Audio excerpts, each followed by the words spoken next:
কোন কোন বিষয় থাকলে বুঝবেন আপনার ঈমান দুর্বল? এই 7টা বিষয় যদি আপনার মধ্যে থাকে বুঝবেন আপনার ঈমান দুর্বল হয়ে গেছে। আপনি অনেক দিন রূহকে খাবার দেন নাই, নফসকে খাবার দিয়েছেন। এই 7টা বিষয় যদি আপনার মধ্যে পাওয়া যায় মনে রাখবেন আপনি অনেক দিন রূহকে খাবার দেন নাই, নফসকে খাবার দিয়েছেন। কোরআন তিলাওয়াতে অনীহা, কোরআন তিলাওয়াতে অনীহা মানে কোরআন তিলাওয়াতের প্রতি আপনার ইন্টারেস্ট নাই।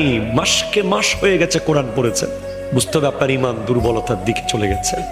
2, গরিব মিসকিনদের দান সাদাকায় অনীহা, গরিব মিসকিনদেরকে দান সাদাকায় অনীহা।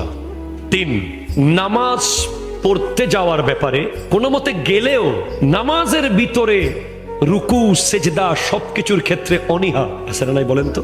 3টা।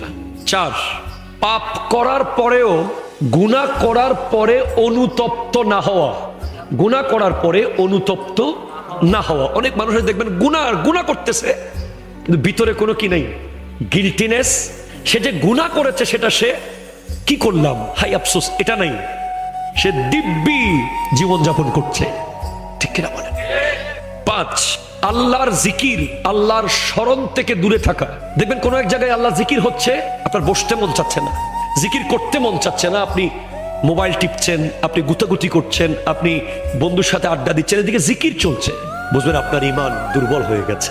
এরপর 6, খিটখিটে মেজাজ। কি বলেন তো? কথায় কথায় রেগে যাওয়া, কথায় কথায় রেগে যাওয়া, কোনো কিছু হতে না হতেই রেগে যাওয়া, দুর্বল ঈমান। 7, প্রচন্ড অধৈর্য, সবর নাই, ধৈর্য নাই, বুঝবেন ঈমানের দুর্বলতা। যাদের ঈমান যত মজবুত তাদের ধৈর্য তত মজবুত।